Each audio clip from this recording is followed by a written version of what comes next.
तो उत्तर प्रदेश के मुख्यमंत्री योगी आदित्यनाथ को आप सुन रहे थे। उन्होंने फिर से भरोसा जाहिर किया है कि सरकार बनेगी और डबल इंजन की सरकार ही चलती रहेगी। हमारे साथ विशेष मेहमान लगातार स्टूडियो में मौजूद हैं। प्रीति पांडे जी हमारे साथ जुड़ी हुई राजनीतिक विश्लेषक। प्रीति पांडे जी, हम सुन रहे हैं एक जो लोगों का जो भीड़ है हुजूम थोड़ा कम निकल रहा है अभी। क्या गर्मी की वजह से कम निकल रहा है या लोग आश्वस्त हैं कि सरकार वही बननी है? क्या लग रहा है? देखिए, मुझे लग रहा है तीसरी बार का जो चुनाव है, इस बार इलेक्शन कमीशन को भी थोड़ी कम मेहनत करनी पड़ी होगी। आप देख रहे होंगे वोट के लिए कि आप बाहर निकलिए, वोट करिए, जो ढेर सारे गाने बनते थे, कैंपेन होती थी, इस बार चारों तरफ वो कम दिख रहा है मुझे, क्योंकि सबको पता है कि तीसरे फेज में कौन आने वाले हैं। आप ये सोचिए ना कि सीक्रेट वोटिंग की बात करते हैं हम लोग, जो वोट डालने जा रहे हैं, चाहे वो महिला हो, चाहे वो पुरुष हो, चाहे 18 साल का युवा हो, वो खुल के कह रहा है कि उसने वोट किसको दिया है। और मैं फिर कहती हूँ, मैं हमेशा कहती हूँ, ये जो चुनाव है इस बार का 2024, स्वयं रामलला और हनुमान जी खुद लड़ रहे हैं, उनको जिताने की किसी की हैसियत ये चुनाव तो नहीं है। लेकिन एक जो बात हमने सुना अभी अमरावती से नवनीत राणा ने भी उठाई, उन्होंने भी कहा कि विरासत टैक्स को लेकर के कांग्रेस पर हमला बोला, और यही बात योगी आदित्यनाथ भी आप अभी बोलते हुए नजर आए। आपको लग रहा है कि क्या वाकई जो विरासत टैक्स है उसको लेकर कांग्रेस गिर गई है? प्रीति पांडे जी, आपके पास हम लौट रहे हैं, लेकिन बाबा बागेश्वर ने जो कि मतदान के लिए पहुंचे, वोटिंग करने के लिए पहुंचे, इस दौरान उन्होंने क्या कुछ कहा, सुनवाते हैं आपको।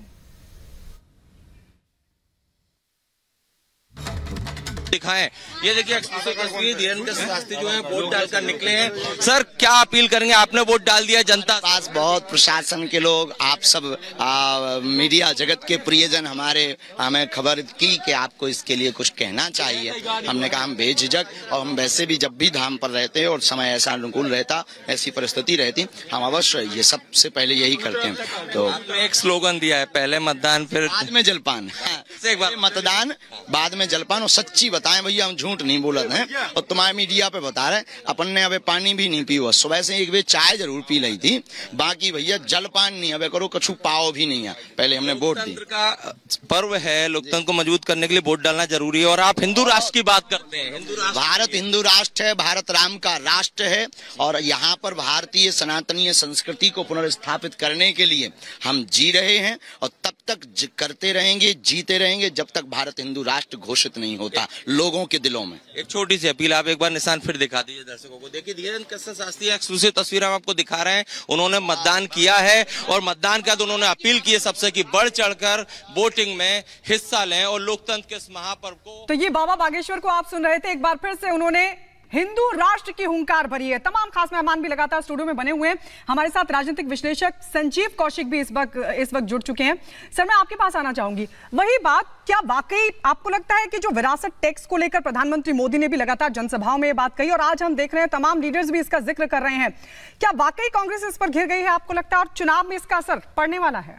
भारतीय जनता पार्टी को ऐसा लगता है कि इस मुद्दे पर हम घेर लेंगे, लेकिन कांग्रेस घिरती हुई नहीं दिखाई दे रही है। तमाम विपक्षी पार्टियों ने जो अपना एजेंडा रखा है वो बिल्कुल क्लियर है। ये कौन से एजेंडे में है? खड़गे तो 2 बार पीएम को चिट्ठी लिख चुके हैं समझाने के लिए। मैं तो क्लियर कह रहा हूं कि भारतीय जनता पार्टी मूल मुद्दे से भागती हुई दिखाई दे रही है। प्रथम चरण के चुनाव में जिस तरह से वोटरों ने उदासीनता दिखाई है, और भारतीय जनता पार्टी के खेमे में जिस तरह से खलबली मची हुई है, उसका परिणाम है कि ये इस द्वितीय चरण से पहले। संजीव जी, क्या खलबली कांग्रेस में है? क्योंकि खड़गे 2 बार चिट्ठी पीएम को लिख चुके हैं, वो कह रहे हैं कि मैं समझाना चाहता हूं। द्वितीय चरण से पहले भारतीय जनता पार्टी के मैंने सिर्फ मेरे लोगों की सेवा की है। राजनीति तो खूब हो रही है, मंगलसूत्र पे राजनीति हो रही है, विकास के कामकाज को लेकर हो रही है, घोषणा पत्र को लेकर हो रही है। मंगलसूत्र आप भी पहनती हैं चूंकि, और इस बार मंगलसूत्र को लेकर कहा जा रहा है दरअसल कि इस बार कांग्रेस के मैनिफेस्टो में ऐसा वादा किया गया है कि वे संपत्ति ले ली जाएगी, मंगलसूत्र भी ले लिया जाएगा।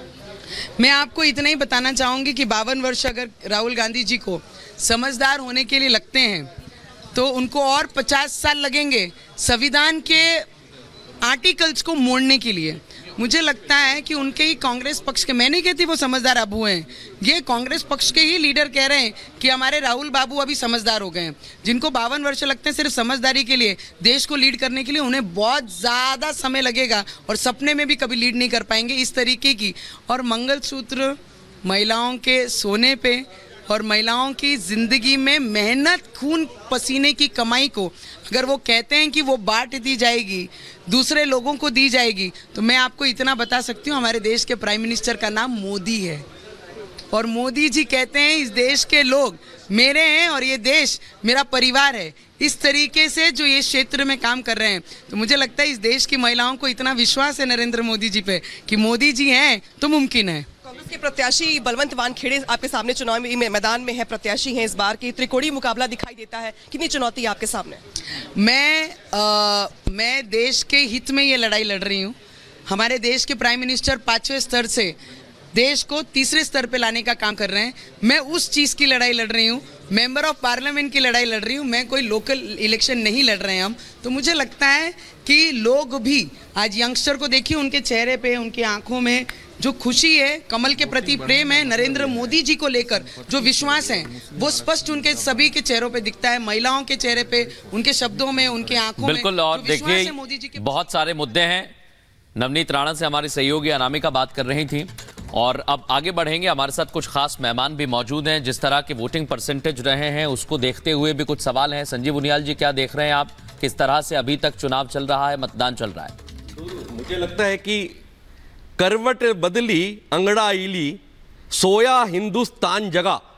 इतने वर्षों से लगातार देखते रहे इलेक्शंस को, ग्रे हेयर्स हो गए, परंतु वोटर्स का इतनी बड़ी तादाद में एमपी इलेक्शन में निकलना और इतने एग्रेसिवली वोकल होना अपने आप में सेल्फ इंट्रोस्पेक्शन का विषय है।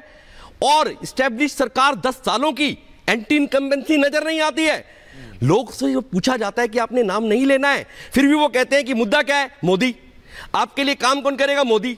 सुरक्षा के लिए मुद्दा है? हाँ मोदी। और विकास का नाम सिनोनिमस हो चुका है मोदी के साथ। तो ये अपने आप में स्टैब्लिश कर रहा है और ऑपोजिशन की आंखें खोल रहा है। उसके अलावा कितने खतरनाक मुद्दे इन लोगों ने अपने आप खेलने के लिए दे दिए। आप कहते हैं कि मोदी का परिवार नहीं है तो लोग आके खड़े हो जाते हैं, बूढ़ी मां खड़ी हो जाती है, मजदूरन खड़ी हो जाती है, खेत में से किसान खड़ा हो जाता है और ट्विटर पर लगातार लड़ाई करने लगता है कि मैं हूं मोदी का परिवार।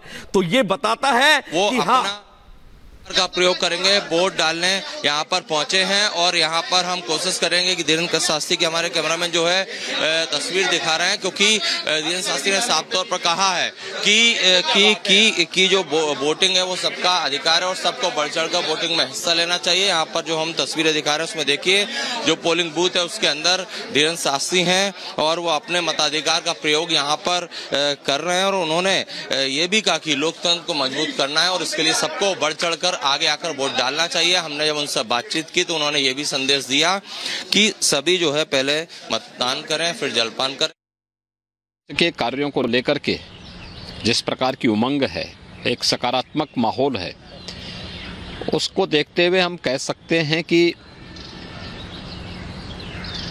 प्रधानमंत्री मोदी जी के कार्यों को जनता जनार्दन का पूरा आशीर्वाद प्राप्त हो रहा है और पूरे देश के अंदर फिर एक बार मोदी सरकार के संकल्प को पूरा करने में मदद मिलेगी। देश कार्य को देखना चाहता है और मोदी जी ने 10 वर्ष में देश को